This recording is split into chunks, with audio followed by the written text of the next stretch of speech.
ہوا و حرص والا دل بدل دے، میرا غفلت میں ڈوبا دل بدل دے۔ نہیں پلاؤ، ہم بھی پاگل ہو گئے، ہم بھی تو ہم اپنے کندھے پہ ڈاکٹروں سے جا کے پوچھو، نہیں پلایا پولیو ہو گیا تو میرے گریبان آ کے پکڑو گے، آپ نے بولا تھا نہیں پلاؤ، اور اگر پلا دیا اور پھر کچھ ہو گیا تو پھر ہمیں پوچھو گے آ کے۔ جو جس کا شعبہ ہے اسی کو اسی شعبے میں ٹانگ اڑانی چاہیے۔ آپ کہتے پھر دمبے کی چربی کے شعبے میں آپ نے ٹانگ کیوں اڑائی ہے بھائی؟ دیکھو دو قسم کی چیزیں ہوتی ہیں، جیسے مسائل بتانا مفتیوں کا کام ہے، عوام کا کام نہیں ہے، لیکن وہ مسائل جو متواتر ہیں، اب کوئی آپ سے آ کے پوچھے اسلام میں نمازیں کتنی فرض ہیں، آپ کہیں یہ مفتیوں کا کام ہے، میرا کام، ارے بھائی یہ تو بیسک نالج تو ضروری ہے۔ تو ایسے ہی میڈیکل سائنس کی جو بیسک لاجک ہے، بیسک نالج ہے، جس کا تعلق کامن سینس سے بھی ہے، اس کے لیے ڈاکٹروں کی ضرورت نہیں ہے، بلکہ ڈاکٹر اس کے خلاف بات کرے گا تو خود ڈاکٹر کا علم مشکوک ہو جائے گا۔ تو یہ جو اللہ نے جانور میں چربی پیدا کی ہے، یہ صابن بنانے کے لیے بولو بھائی نہیں کی ہے، یہ کھانا پکانے کے لیے پیدا کی ہے۔ اور قرآن میں اللہ نے یہودیوں پہ چربی کو حرام کیا تھا بطور سزا کے، تو سزا کے طور پر نعمت حرام ہوتی ہے، تو اتنی دلیل ہمارے لیے کافی ہے۔ ہاں وہ الگ بات ہے، بیماریاں پیدا ہوتی ہیں وہ اس لیے ہوتی ہیں یوٹیلائز نہیں کرتے، وہ تو آپ روٹی بھی کھاؤ گے، اگر ایکسرسائز نہیں کرو گے، اس کو آرام طلب ہوگے تو وہ تو کچھ بھی کھاؤ گے، زیتون بھی پیو گے تو بیمار ہو جاؤ گے۔ لوگ کہتے ہیں زیتون سے کوئی بیماری نہیں ہوتی، اگر زیتون کھاؤ اور ورزش نہ کرو تو زیتون بھی بیمار کرتا ہے آپ کو، سمجھ میں نہیں آ رہی میرا خیال ہے۔ یہ فرقہ وارانہ مسائل نہ پوچھا کرو بھائی۔ اگر کسی سے صغیرہ کبیرہ گناہ اللہ سے معافی مانگو بھائی۔ روزی میں برکت کے لیے رسول اللہ صلی اللہ علیہ وسلم کے کیا طریقے ہیں؟ محنت بھی کی جائے اور تہجد میں اللہ سے دعا مانگی جائے۔ حدیث میں آتا ہے رات کے آخری حصے میں اللہ آسمان دنیا پہ آ کے پوچھتے ہیں حل من مستغفرین اغفر لا، کوئی ہے گناہوں سے معافی مانگنے والا، حل من مسترزقین ارزق لا، کوئی ہے مجھ سے رزق طلب کرنے والا جس کو میں رزق دوں۔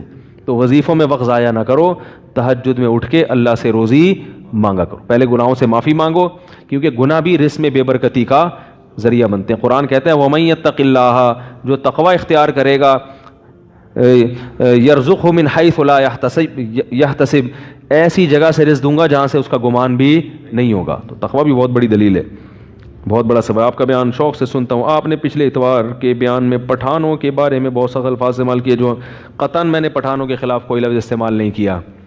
سمجھ میں آ رہی ہے بات؟ مجھے بتائیں کہ کون سا لفظ ہے جو میں نے پٹھانوں کے بارے میں استعمال کیا؟ اگر ہوتا تو میرے ہزاروں شاگرد پٹھان ہیں، ہزاروں لوگ ہیں جو سنتے ہیں میرا بیان، کوئی ایک تو مجھے کہتا نا۔ بات آ رہی ہے سمجھ میں؟ پٹھانوں کے حق میں تو میں نے بہت دفعہ بیان کیا ہے، مخالفت میں میں سوچ بھی نہیں سکتا، اور یہ ظاہر ہے بالکل حقائق کے خلاف بات ہو جاتی۔ مجھے تو کوئی اگر پٹھانوں کے خلاف لطیفہ بھیجے تو میں اس کی ایسی گت بناتا ہوں، اپنے رشتہ دار کو بھی نہیں چھوڑتا میں۔ کوئی لطیفہ بھیجے نا فلاں پٹھان کا فلاں، اس کی ایسی گت بناتا ہوں کہ وہ میں یہاں بنا نہیں سکتا ممبر پہ۔ تو یہ لسانیت عصبیت کی باتیں ہیں۔ میں نے ایک دفعہ بیان کیا تھا پشاور میں چاند کا مسئلہ، تو اس میں نے بتایا پشاور میں جو چاند کا وہ ہے وہ غلط ہو رہا ہے، تو اس پہ کسی شخص نے عصبیت پہ لے گیا کہ تم اردو اسپیکنگ ہو اور پٹھانوں کے خلاف بات کو۔ بھائی پشاور میں چاند پر اگر ہمیں اعتراض ہوگا تو اس کا پٹھان پنجابی کا مہاجر کا مسئلہ کہاں سے آ گیا؟ یہ تو بعض لوگوں کی نیت ہی تخریب کاری کی ہوتی ہے۔ وہ ہمارے اساتذہ میں اکثریت پٹھان اساتذہ ہیں، بات آ رہی ہے سمجھ میں، جن سے ہم نے علم حاصل کیا، اور ہمارے شاگردوں میں اکثریت پشتو بولنے والے ہیں۔ یہ نہیں کہ باقی نہیں ہے، اردو اسپیکنگ بھی ہیں، پنجاب والے بھی ہیں، زیادہ تر کون ہیں؟ تو ہم نے رہنا اسی محلے میں ہے بھائی، اسی دنیا میں رہنا ہے۔ ہم ایسی قوم کی مخالفت کریں کہ ہمیں ملک چھوڑنا پڑے، یہ تو ویسی بھی سیاست کے کیا ہے خلاف ہے۔ ایک میجر صاحب ہیں بڑے زبردست، ان کا فون آیا کہ آپ فیملی پلاننگ کے حق میں کے خلاف اتنا بول رہے ہیں۔ میں نے کہا یار کیا کریں، لوگوں میں یہ چیز پھیل رہی ہے۔ انہوں نے کہا کوئی پرواہ نہ کریں، KPK سے میں یہ نسل نہیں رکے گی، اور دین بھی من حیث القوم، پشتو اسپیکنگ لوگوں میں من حیث القوم کی بات کر رہا ہوں زیادہ ہے، تو وہ گروتھ ریشو میں انہوں نے کہا دینداروں کا خود بخود بڑھ جائے گا۔ تو مجھے بڑی تسلی ہوئی، میں نے کہا چلو اچھا ہے، اللہ کا شکر ہے پٹھان فیملی پلاننگ والوں کو نہیں مانتا۔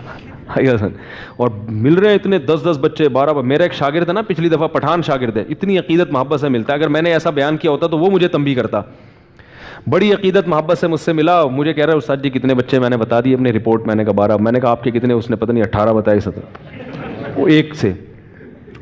تو میں نے کہا یار میں نیچے بیٹھتا ہوں، آپ میں بہت شرمندہ ہوں بھائی اور عمر بھی مجھ سے 7-8 سال کم ہے،